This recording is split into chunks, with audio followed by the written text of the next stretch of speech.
Allez, nous voilà arrivés dans la vidéo onglet segmentation banque. Alors cet onglet, pareil, c'est si vous utilisez la méthode des différents comptes bancaires comme moi, ça va vous permettre un peu. Alors j'ai mis des macros, vous en rajouterez, des liens pardon entre les pages, qui permet de remplir. Le but du jeu, c'est de pas trop toucher cette page parce qu'elle va se remplir petit à petit avec ce que vous allez remplir dans les dépenses, dans les épargnes et dans l'IMO, bien évidemment, d'accord? Donc je vous ai fait une petite page, c'est juste une page qui va vous permettre, en fait, sa plus-value de cette page, c'est pouvoir définir les virements en automatique que vous allez pouvoir faire depuis votre compte principal. Je m'explique. Là, j'ai pris un exemple où on a plusieurs banques.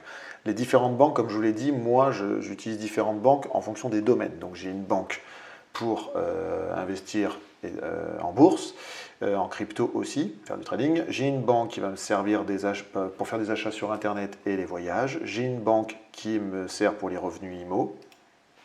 Alors, Nimes, mais on peut mettre Rennes, on peut mettre ce que vous voulez. Ville X, on va mettre.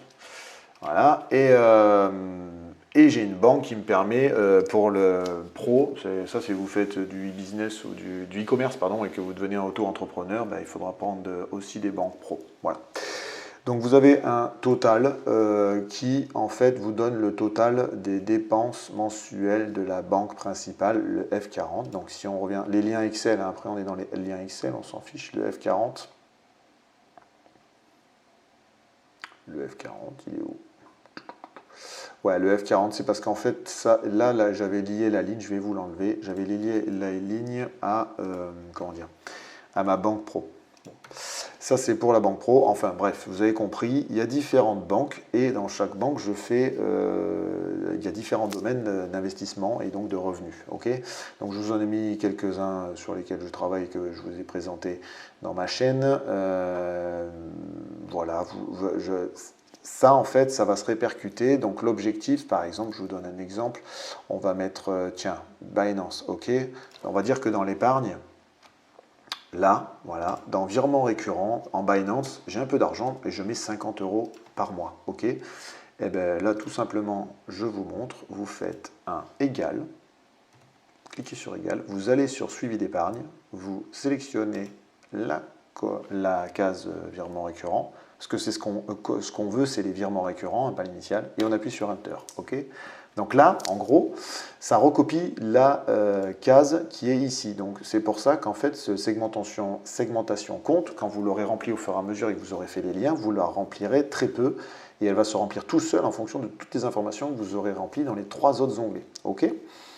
Donc, là, par exemple, voilà, j'ai rajouté, donc ça vous fait un total à la fin, vous voyez, des virements, des versements mensuels, des virements mensuels que vous faites, que vous avez besoin pour investir dans les différents domaines. Ok. Quand on arrive ici, ça va vous faire une somme, bien évidemment. Et là, vous voyez, en dessous, je vous ai fait virement vers banque 1. En fait, c'est tout simplement, ça vous fait la somme, hein, ça vous fait la somme de D2 jusqu'à... Ah, pardon, j'ai enlevé ma ligne. Donc, je vous ai fait juste des petites formules qui vous font la somme de D2 à D11, donc ici. Et j'ai mis de F2 à F11. F2 à F11, oui, pardon, parce que il y a 2 colonnes là, comme je vous ai mis 2 colonnes d'outils, il prend aussi tout ce que vous allez mettre ici en virement ponctuel. Ça, c'est par exemple si vous faites, vous voyez sur eToro, si vous ouvrez un portefeuille 4 saisons de Redalio par exemple, vous allez faire un équilibrage annuel et donc vous allez investir qu'une fois par an. Voilà, donc ça c'est pour un autre type d'investissement. Vous n'êtes pas obligé de tout marquer, c'est comme le PEA, vous faites des investissements des fois ponctuels, et ben si par mois vous voyez que vous investissez, enfin si vous en faites certains et que vous voulez, on va dire, vous donner une marge, pardon, vous pouvez vous marquer le virement ponctuel que vous faites là au PEA, que vous pouvez tout simplement aussi recopier ici. Hein. Le virement ponctuel, vous pouvez vous le mettre ici. Si c'est pas mensuel, vous le mettez là. Enfin, je vous laisse, pour le coup, c'est du Excel, vous ferez ce que vous voulez. En tout cas, ça, c'est des investissements, par exemple, que moi, je fais en ponctuel, donc je vous les ai mis sur une deuxième colonne.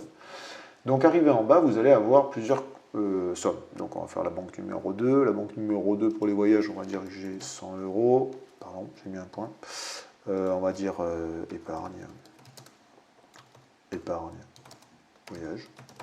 Ça, c'est par exemple dans Yield, vous mettez 100 € par mois dans Yield pour faire votre épargne voyage, pour partir une fois par an, par exemple, ou 2 fois par an. Bon, bref. Donc là, ça s'ajoute, voilà, on est bien. Ensuite, revenu 3, eh ben, par exemple, dans les appartements, là, on a 248 €. Oui. Attendez, en revenu IMO, je sais pas ce que on pourrait mettre dans les virements permanents. Qu'est-ce qu'on pourrait mettre? Ah ben oui, on pourrait mettre par exemple les 80 € par exemple qui sont pour les aléas. Donc on va mettre les aléas, 5%. 5%, on va mettre 80 € par exemple. En fait, le revenu IMO, pourquoi j'ai hésité? Parce qu'en fait, quand vous allez, si vous faites la fructification de votre patrimoine IMO là, bah, vous allez avoir le cash flow et il va s'afficher en bas. Il est là, vous voyez. Donc, vous n'êtes pas obligé de, si vous avez en plus un compte à part, vous n'êtes pas obligé de faire des versements mensuels, mais au départ, au démarrage de la construction de votre patrimoine, vous aurez le crédit immobilier.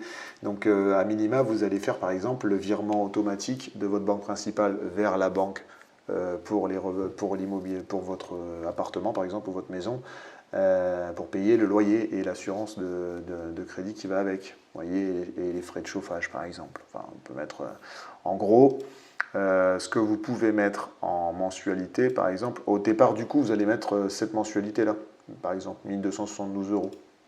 Vous allez l'ajouter là. Si vous voulez faire un global, enfin, vous pouvez même le total là par exemple, s'il n'y a que ça qui vous pouvez le copier en direct ici, d'accord? Bon, on va rester là. Et après pour le e-commerce et le business en ligne, on va dire par exemple, je vais vous dire frais hébergement, site web, on va dire 10 € par mois. Voilà, on va dire 10 € par mois. Allez, voilà. Donc voilà, donc ça fait... Ah, il ne me l'a pas pris. Pourquoi il ne me l'a pas pris? Pourquoi il ne me l'a pas pris? De D36 à D37. Ben, je vais vous corriger en direct. Vous voyez, c'est tout simple. C'est D33 à D37. Voilà, il ne me l'avait pas pris. Donc après, assurance vie 1, assurance vie 2. Ça, vous le remplissez à la main. Pourquoi? Enfin, vous pouvez le remplir à la main ou... vous pouvez vous mettre la copie ici. Bon, bah, je vais vous faire en direct. Assurance vie, de toute façon, il n'y en a qu'une. On en a mis qu'une là? Oui. On en a mis qu'une. On va faire le égal comme vous avez vu tout à l'heure. Pouf. Pouf. Et on va revenir ici.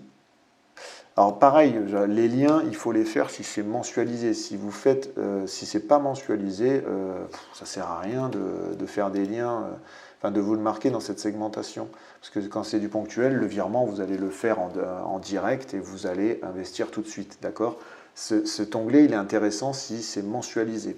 Et je vous le dis, l'objectif, c'est de remplir tout pour que, alors livret A, pareil, je vais mettre, je sais pas moi, ça c'est l'épargne de précaution pour votre compte principal.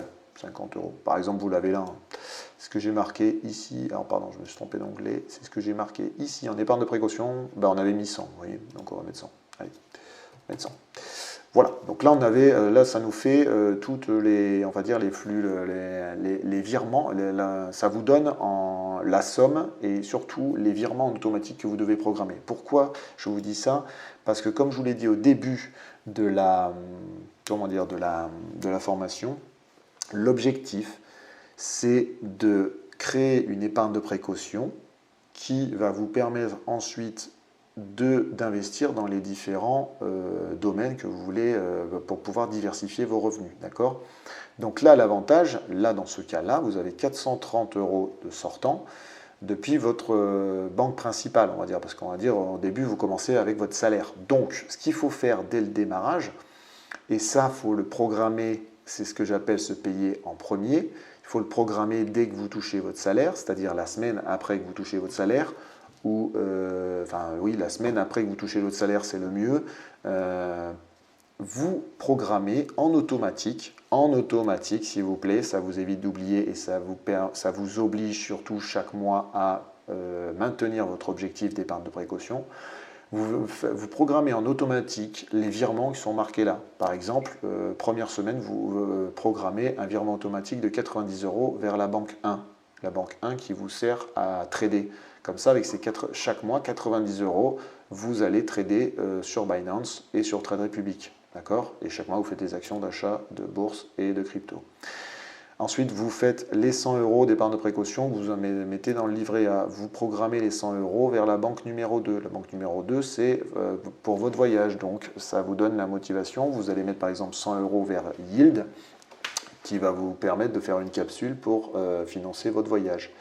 Ensuite, vous programmez un virement automatique vers la banque 3 de 80 €. Là, pareil, ça permettra de mettre 80 € sur votre compte bancaire pour pallier aux aléas des travaux qu'il faut faire. Bon. Et ensuite, là j'ai mis 10 €, c'est pour payer l'hébergement du site web, par exemple chez OVH. Ça vous coûte 10 € par mois, on va dire. Et encore, ça coûte moins cher, mais je dis 10 € par mois pour faire un chiffre rond. Voilà, et ça, vous programmez en automatique. C'est pareil, l'assurance vie, je vous l'ai mis là. C'est un peu particulier l'assurance vie, mais en fait, il n'y a pas de compte bancaire. L'assurance vie, si vous la faites en gestion pilotée, alors à part si l'assurance vie, vous la prenez à votre banque physique, ce que je déconseille complètement parce qu'elle coûte cher. Ce ne sont pas les meilleurs, etc. Il vaut mieux aller chercher une assurance vie en ligne, hein, carrément. Et ben ça, c'est le virement en automatique de 50 € à envoyer au cabinet qui gère votre assurance vie en ligne. D'accord? Vous êtes en gestion pilotée, ce que je suis, et qui me permet de me libérer mon temps, toujours. Donc voilà, donc cet onglet, il est surtout fait pour rassembler vos totaux et rassembler les sommes engagées dans les différents comptes bancaires et ainsi programmer et adapter à chaque fois vos virements automatiques pour envoyer l'argent dès la première semaine après votre salaire sur les différents comptes bancaires. Comme ça, déjà, vous n'avez pas à le faire.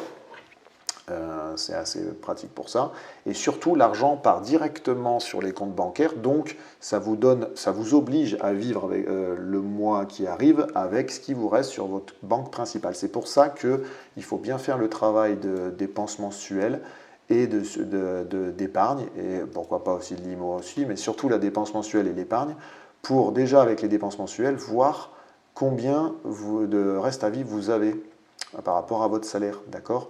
Combien vous pouvez épargner et donc ainsi pouvoir virer en automatique vers les autres comptes pour pouvoir investir ou en bourse ou en IMO ou vous faire plaisir à travers les voyages. D'accord?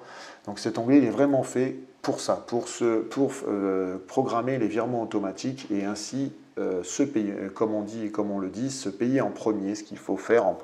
C'est un peu contre nature hein, parce qu'on a souvent été appris à recevoir le salaire, payer toutes nos factures et à la fin se retrouver avec ce qui nous reste et souvent il ne nous reste rien et c'est comme ça qu'on a du mal à joindre les deux bouts et on finit difficilement le mois. En faisant ça, le premier mois, comme je vous dis, vous faites l'état de vos dépenses mensuelles, vous faites l'état de votre suivi d'épargne, vous regardez combien il vous reste à vivre et à partir de là vous allez optimiser en allant chercher les abonnements moins chers, en changeant un peu votre style de vie et votre manière de vivre, etc., etc., etc. Ainsi de suite, vous allez gagner donc du reste à vivre et donc ce qu'on appelle une somme que vous allez pouvoir épargner. Et bien, cette somme après vous allez la diviser entre les différents comptes bancaires que vous aurez ouverts, par exemple si vous faites la technique des comptes bancaires. Entre les différents comptes bancaires en fonction des domaines dans lesquels vous voulez investir. Voilà. Donc en premier lieu, quand on ne veut pas s'embêter, on va plutôt au niveau de la bourse, parce que c'est dématérialisé, hein, c'est par l'intermédiaire d'applicatifs et de sites web, donc ça se fait assez bien depuis la maison. Il y a l'immobilier, mais l'immobilier demande un apprentissage et surtout une recherche, etc. etc. Bon, ça prend du temps, mais ça se fait aussi. Pour les plus courageux, il y a monter un e-commerce, ce qu'on appelle un side business, pour essayer de toucher des revenus complémentaires au départ du coup en auto-entrepreneur. Et après, évidemment, il ne faut pas, comme je vous le dis à chaque fois, il ne faut pas oublier les petits plaisirs. Et moi, par exemple, c'est les voyages. Vous, ça peut être autre chose. Donc voilà, cet onglet est vraiment fait pour segmenter vos différentes banques, pour avoir un bon visuel des différents virements que vous faites dans les différents domaines, pour pouvoir ajuster. Par exemple, s'il y a des mois qui sont compliqués, l'épargne de voyage sur Yield, vous pouvez la diminuer et réinjecter plus d'argent dans votre livret A. Ainsi de suite. Ça va vous permettre en fait d'optimiser et d'équilibrer vos différents virements et donc d'équilibrer vos différents comptes bancaires. Ce qu'on disait avant de différentes épargnes pour investir que vous mettez dans ce qu'on disait dans les différentes enveloppes. Voilà. Donc c'est assez important pour ça, surtout comme je vous dis, pour psychologiquement vous payer en premier et ne pas attendre d'avoir payé toutes ces factures pour se faire plaisir, ce qui est malheureusement vous fait perdre de motivation, vous rend frustré et aigri parce que vous avez envie de faire plaisir mais vous ne pouvez plus le faire. Là, en se payant en premier, vous faites une épargne de précaution, ça vous permet d'investir dans différents canaux et ça vous permet surtout d'avoir de l'argent au cas où pour vous faire plaisir et pour faire plaisir vos proches et votre famille.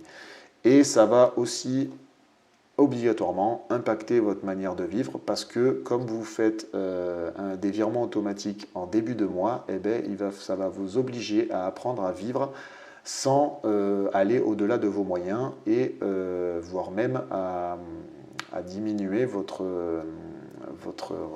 mensualité, enfin votre salaire, si on peut dire ça, parce qu'au départ vous commencez avec votre salaire.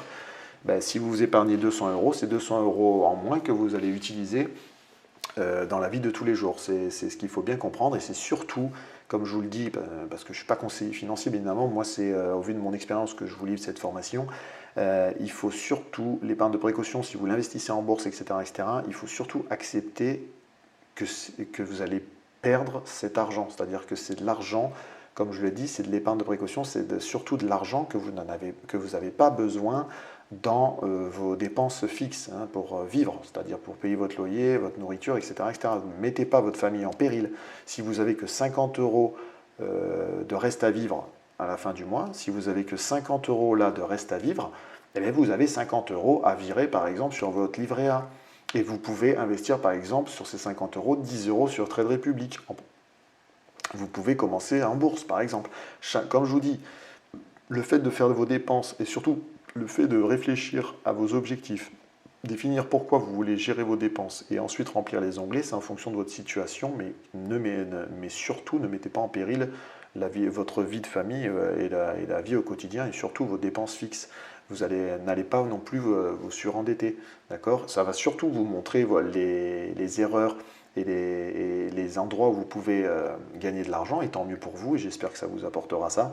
Après, moi, comme je vous dis, pourquoi je marche par la vision des différents comptes bancaires, c'est parce que moi, ça me permet d'avoir un meilleur visuel sur tout simplement mes entrées-sorties d'argent. Voilà, c'est pas plus compliqué. J'ai essayé à un moment donné sur mon compte bancaire d'avoir plusieurs choses, et à un moment donné, je devais me prendre mon relevé de compte pour arriver à faire ce que je vous montre en tableau Excel. Donc, au vu des cartes bancaires et des frais des banques en ligne qui sont minimes, j'ai décidé d'ouvrir plusieurs comptes et de faire chaque compte pour un investissement, un type d'investissement. Voilà, ce qui me permet d'avoir complètement de séparer les entrées et les sorties dans les différents domaines et d'être tranquille pour pouvoir faire mon calcul et donc équilibrer grâce à ce fichier, pouvoir rééquilibrer mes virements automatiques en fonction de mes besoins et en fonction de mes capacités chaque mois. Voilà. Alors chaque mois. Là-dessus, l'objectif c'est quand même d'être, on va dire, pragmatique et cohérent. Je veux dire, dans les dépenses mensuelles, si vous avez un 50 euros et que vous faites 150 euros de virement automatique vers 3 comptes, par exemple, c'est illogique, on est bien d'accord. Le démarrage se fait toujours avec votre reste à vivre. C'est le reste à vivre qui va définir le démarrage de vos investissements et le démarrage surtout de votre épargne de précaution. Au départ, du coup, vous allez faire une épargne de précaution. Par exemple, en la basculant sur un livret A ou un LDDS, comme ils appellent des fois les banques. Et après, de cette épargne de précaution accumulée chaque mois, vous allez en prendre une partie pour épargner d'une autre manière. Investir en bourse, en crypto, en assurance vie, dans un PEA, enfin le PEA vous l'avez déjà, faire grossir votre PEA, etc. etc., etc. D'accord? C'est vraiment l'objectif, c'est vraiment gérer ses dépenses au départ du coup pour voir combien il reste sur votre compte quand vous avez tout payé.